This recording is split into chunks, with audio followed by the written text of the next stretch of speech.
मैं इसको स्क्रॉल कर रहा था अपने मोबाइल को, तो उसमें देखा मैसेज आया हुआ है।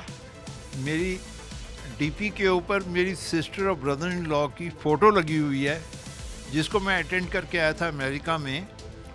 और उस नए नंबर के सामने उसका नीचे नाम लिखा हुआ था किरण वर्मा। तो मुझे डाउट नहीं हुआ, क्योंकि फ़ोटो भी लगी हुई है और नाम भी लिखा हुआ है।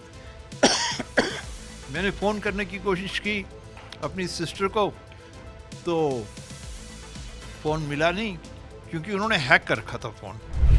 फिर ये बात मुझे उस टाइम नहीं पता थी कि ये हैक हुआ है। मैं तो यही मान रहा हूँ कि मेरी सिस्टर का ये नंबर है। तो उसके बाद फिर मैंने कहा अच्छा चलो, फ़ोन नहीं मिल रहा तो मैं टेक्स्ट में जवाब दे देता हूँ। तो मैंने उसने कहा हाय हेलो कैसे हो, आपका इंटरनेट काम नहीं कर रहा। तो मैंने उनको कहा नहीं, काम कर रहा है। तो मैं अपनी तरफ से ही उसको मान बैठा कि ये मेरी बहन है। तो उससे मैंने पूछा कि आपने मेरे को ये नया नंबर भेजा है। उसने जवाब दिया फ्रॉडस्टर ने कि अल्टरनेट नंबर है, पर मैं तो उसको फ्रॉडस्टर नहीं मान रहा। तो इस चक्कर के अंदर मैंने उनके कहने पे 5 लाख रुपया भेज दिया एक बैंक अकाउंट के अंदर। उन्होंने कहा 5 लाख भेज सकते हो। मैंने कहा तू मेरी बहन है, तू 50 लाख भी कहेगी तो मैं भेज दूंगा। अब उनको लगा, हौसला बढ़ गया उनका, तो उन्होंने मेरे को अब बैंक का अकाउंट नंबर भेज दिया। मैंने HDFC बैंक में जाके RTGS के थ्रू पैसे भेजने शुरू किए।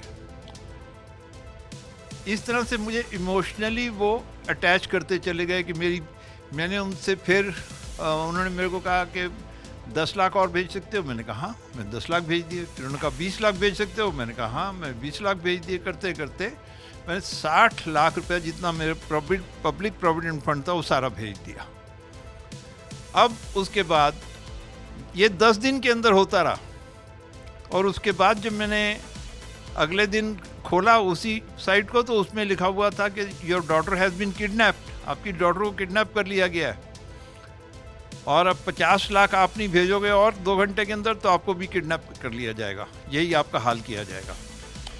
मेरे को तब समझ में आई कि मैं तो किसी गुंडे बदमाशों के फ़ोन नंबर से लिंक कर गया हूँ और ये मेरे साथ फ्रॉड हो गया है।